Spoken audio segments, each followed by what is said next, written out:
Crypto family, what up everybody? Welcome back to the Cryptologic channel. My name is John, and my mission here in this channel is make crypto as logical as possible. So if you guys are rock with that, please smash the like button, hit the subscribe button, and that notification bell to be notified whenever a new video drops.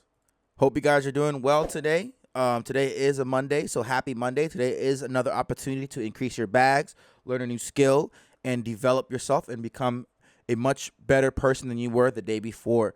So yeah, man, I don't have many announcements other than the fact that I'm going to hop on the podcast later on today. Got a very special guest. We'll have that guest announced soon in the Discord publicly. And yeah, Wednesdays it's going to come out. I'm very excited for you guys to listen to it. It's going to be great. This episode won't be too long, or this video. I keep getting them mixed up, episodes, video. This video won't be too long. I'm going to dive in a little bit of quant. We're going to talk about XRP today. This will be more of an XRP-based video. You know, the state of the market is kind of slow right now. Nothing crazy is happening other than like tornado cash and et cetera and things like that. But this is a time of dollar cost average. I do still believe that a bottom is coming. I still believe that we're going to dip a little lower than where we were. We're going to see a lower Bitcoin. We're going to see a lower overall market because the markets and the macro of the economy is looking that way. Okay. Like I said in other videos, if you guys are in a like-minded community, join one today. Join the Cryptologic community. We'll welcome you with open arms, or join another community. Be surrounded by people that want to help you strive and want to help, who strive to help you become successful in this space. Okay, that was like a tongue twister. But we all want greatness for everybody, and that's why I think a community like the Cryptologic community is a great community. It's free. Click the link in the description below. You guys have been supporting the videos, and I'm very thankful. Very excited to continue to make videos for you guys. And yeah, that's pretty much all I got. Just click the link, the Webull link. Shout out to Webull for being a sponsor for the Cryptologic channel. Click the Webull link, sign up, and get $34 by depositing 1 penny. So you get a minimum of $34 if you sign up with Webull and deposit 1 penny. And you'll get $34 minimum. You can get up to like $30K, $12K, whatever, $500, $1,000.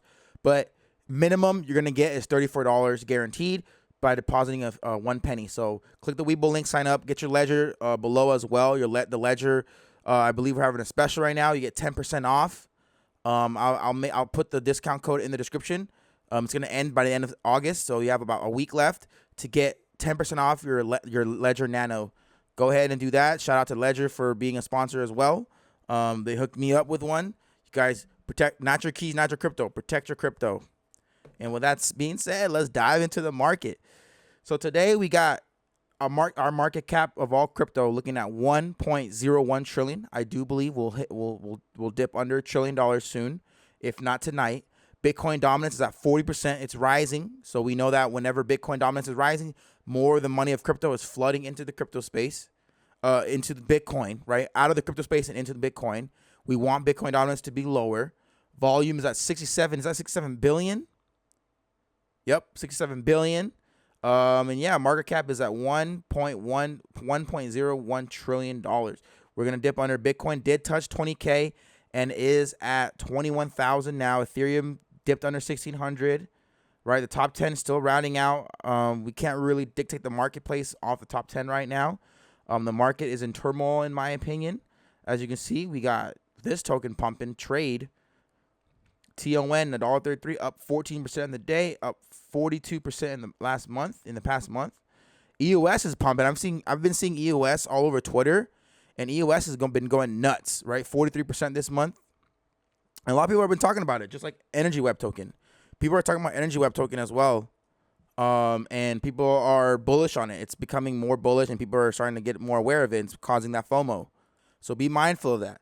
So buying these dips and FOMOing in, don't expect a ride up all the way to a certain price. You know, these people have bought in. I've spoken about Energy Web token in the past. I wasn't consistent about it, but I have mentioned it as one of these tokens that could be a big player in the future, right? And when I spoke about it, it was before the crash, so it was more, it was a little bit more expensive, obviously.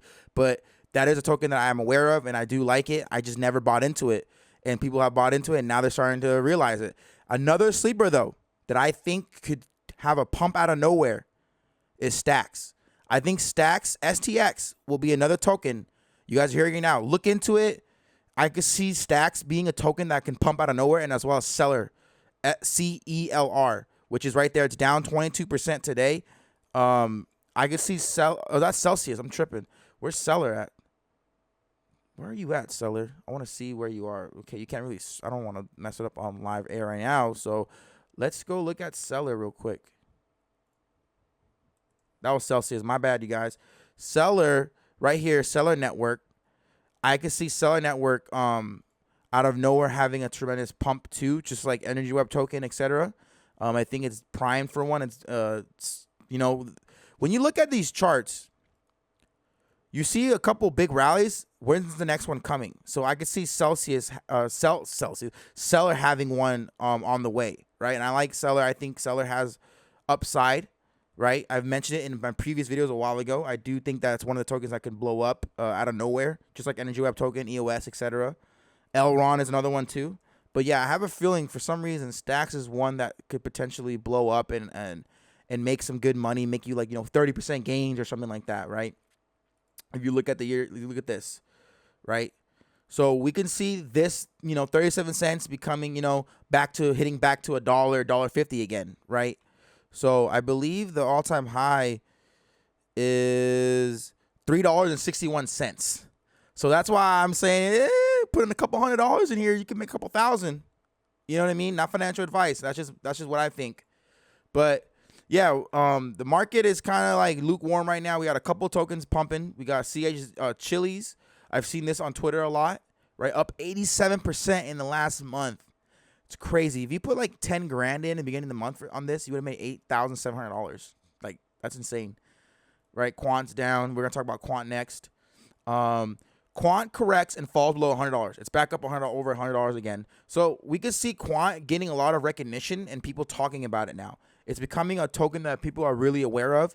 And owning a few Quant could be beneficial, just like owning a few Bitcoin back in the day and then how having a Bitcoin worth over 20K, right? I think Quant can easily hit 4 digits and in the future hit 5 digits. That's just my opinion. I really do think so. People are saying Quant, having a certain amount of Quant is going to be like a blessing. And I've tweeted this out before too. Quant will be the token where you're going to say, man, how did you get that many? How did you get that many? It's going to be that token. And I would love to buy some more Quant under $70. That's like my price point. This prediction is saying that it could hit $88. That's the true correction price, which is $18 over my prediction. I was thinking Quant would be like 70 to 75, but I want it between the $60 and $70 range. They're saying $88, right? Quant's all-time high is $429, and the bottom of Quant was $40, which was, oh my, like, this was a reality for like a month where you can buy Quant sub $50, like a few weeks. It was insane. So people are saying Quant can be, look, their support resistance at $45 and $150. So $88 is right in the middle. They're saying that that's where the sweet spot is for Quant, which would be nice. I would buy Quant around $80, but I really want it in the 60 to 70 range. Worst case scenario, I would buy under $90. Not a bad situation there. Right now, Quant is 105 the last time I checked. It's holding strong, right? And I love Quant, and if you're dollar cost averaging, that's fine. But I like to buy, like, at this point, I want to like get a couple at a time. And if I'm dollar cost averaging, like, I'm focusing on LCX and other tokens where I'm able to like accumulate a massive amount of, because it's so risky to dump in so much money on a Quant that's over $100. And like, okay, let's say I have a dollar cost average amount of 500. And I'm like, all right, well, I'm allocating 300 to Quant. I'm only getting 3 Quant a week. I'm allocating 200 to LCX. And I'm consuming a bunch of LCX. And then Quant goes down to 60, 70 bucks, 80 bucks. I would be so devastated, even though I'm dollar cost averaging. Like, man, like, I could just been putting less into Quant or not buying it at all and waiting for that dip and then putting way more into LCX because LCX is already low, or all these other tokens, certain tokens are already, low, where I can get a big bag of it. And Quant is just like, man, it's so risky, and next thing you know, you're like, man, I put $1,000 into Quant in the last couple of weeks or something, right? And then that $1,000 is now worth, $400 or $500 because Quant goes down to like, $50 or $70 or something. That's just my mindset on it, Not everyone is supposed to have the same mindset as me. And I don't ask you to. That's just me. That's just me personally. And I know some people in the comments, I've seen it, feel the same way. It's just seeing Qnt with literally seeing it at $40 is like, wow, like it's a reality, and it can happen again because based on the macro of the economy, we're not getting any better anytime soon. So for Qnt to stay at $100 for the rest of this bear market, I don't see that happening. I just don't see it happening. I see Qnt having another massive sell-off and another liquidation to where it goes down to like $70 again. I truly believe that. And if it doesn't, oh well, right? I have some few Qnt stored away. I sold a bunch when it hit like $140 or $120 on that latest pump, right? Because I bought in I was dollar cost averaging like crazy at $50. Once it passed $90, I stopped. So right now I haven't been buying. I bought one a couple weeks ago, but I was like, oh, I'm not trying to buy any right now. I'm waiting for this. I'm just waiting. I'm just stacking cash and just waiting. That's just me. So now we're gonna go into some XRP topics, which I haven't covered on the YouTube in a while. If you follow me on my TikTok, that's what I mainly cover, and we need to talk about this. So what's been going on the past few days, I would say, is Vitalik tweeted out talking crap about XRP and the XRP community. Right? And Vitalik says Ripple and XRP lost their right to regulatory protection years ago. Right? He says, looks like the XRP Ripple team is sinking to new levels of strangeness. They're claiming that their shitcoin should not be called a security for public policy reasons, namely because Bitcoin and Ethereum are Chinese controlled, laughing emojis. Right? So this is the tweet right here. I'll have everything linked. It says, XRP is a fully functional currency that offers a better alternative to Bitcoin. So basically, he's saying, why is XRP talking crap about, or Ripple XRP talking crap about Ethereum? Like Ethereum, basically discrediting Ethereum, right? It says an innovation in the cryptocurrency industry will be fully ceded to China. The Bitcoin and Ethereum blockchains are highly susceptible to Chinese control. So he's basically saying, oh, you guys are saying that Ethereum and Bitcoin belong to China, right? Which is I think is dumb, but he's basically defending Ethereum, and he's saying that, well, Ripple lost their right to be for regulatory clarity, what they did in the past, right? Regulatory protection, what they did in the past. But it's like, you guys had that free pass because of William Hinman getting paid, etc. So he said XRP already lost their right to protection when they tried to throw us under the bus as China controlled, in my opinion. So it's crazy because David Schwartz came in to defend and say, hey, we should all get along, basically. But he says, I do think it's perfectly fair to analogize miners and the proof-of-work systems to stockholders and companies. Just as eBay stockholders earn from the residual friction between buyers and sellers that eBay does not remove, so do miners in Ethereum and Bitcoin. Just as eBay stockholders want to leave as much friction between buyers and sellers as they can because that's their revenue stream, so do miners in Ethereum and Bitcoin. That's part of why they have higher fees than the XRP ledger. So we all know the conspiracy of Ripple being sued because it was going to surpass Ethereum, and then all these hedge funds and big money pocket players were in the pockets of Ethereum. And William Hinman was getting paid by advisory boards who were investing heavily into Ethereum.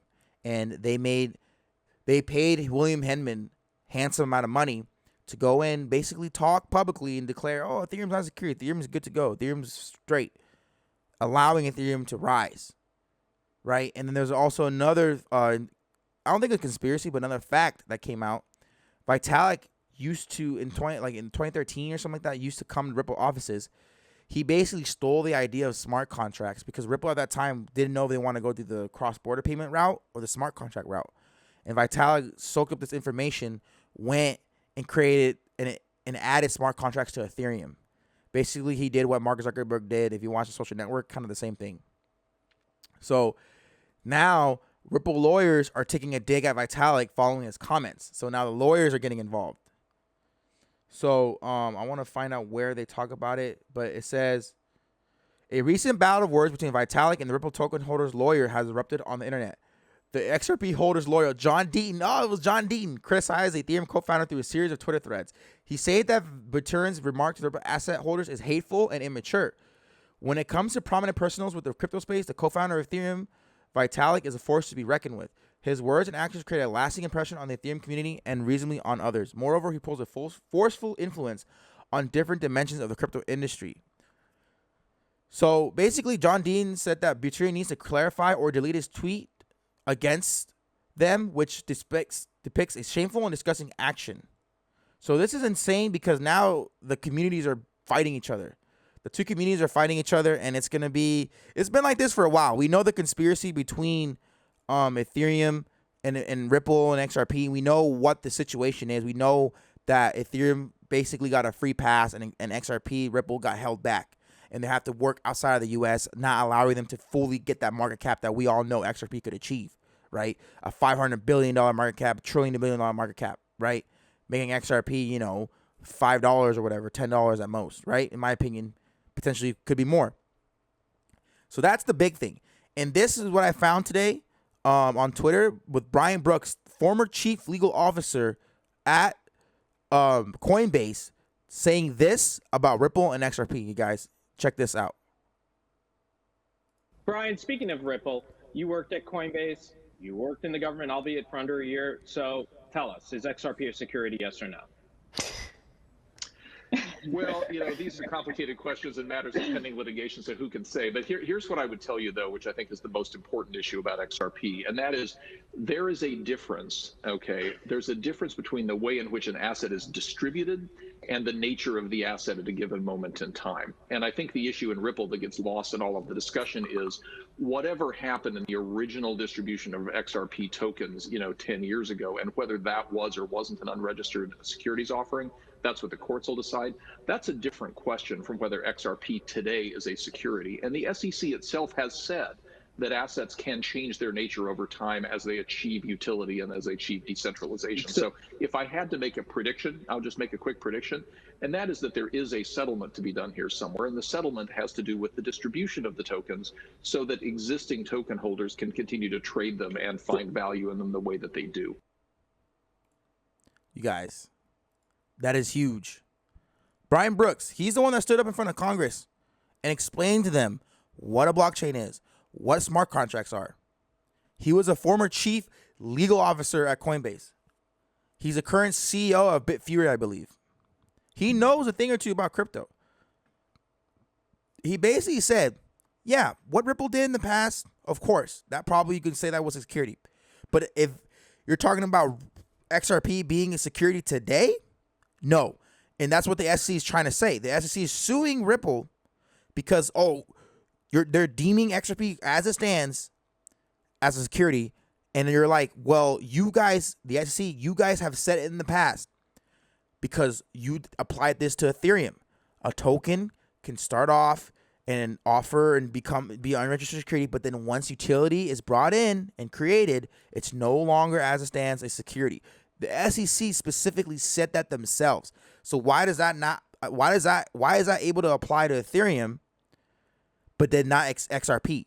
And the thing is, the SEC is not answering that question. They duck and dodge that question. That is the true issue. And that's why Brian Brooks says, yeah, more than likely there's going to be a settlement based on what happened in the past. Okay, XRP, Ripple, you get a slap on the wrist, pay a fine. You guys did something illegal. You guys offered unregistered security in the past. But as it stands, XRP is not security, and allow everyone to move on. That's why he said, let XRP holders and token holders move on. Let Ripple move on and continue to build their infrastructure. That is what's critical about it, and that's what people aren't listening. The XRP haters, they don't want to listen to that. And I'm like, XRP is currently not a security. That happening basically handcuffs the SEC from going after after other tokens. Because now this is a new Ripple test. This is a new Howey test. Now the SEC will probably only be able to go after exchanges and basically go after them and make them have guidelines of what tokens can be listed and how they can list tokens, right? But it handcuffs them from just suing any token they want.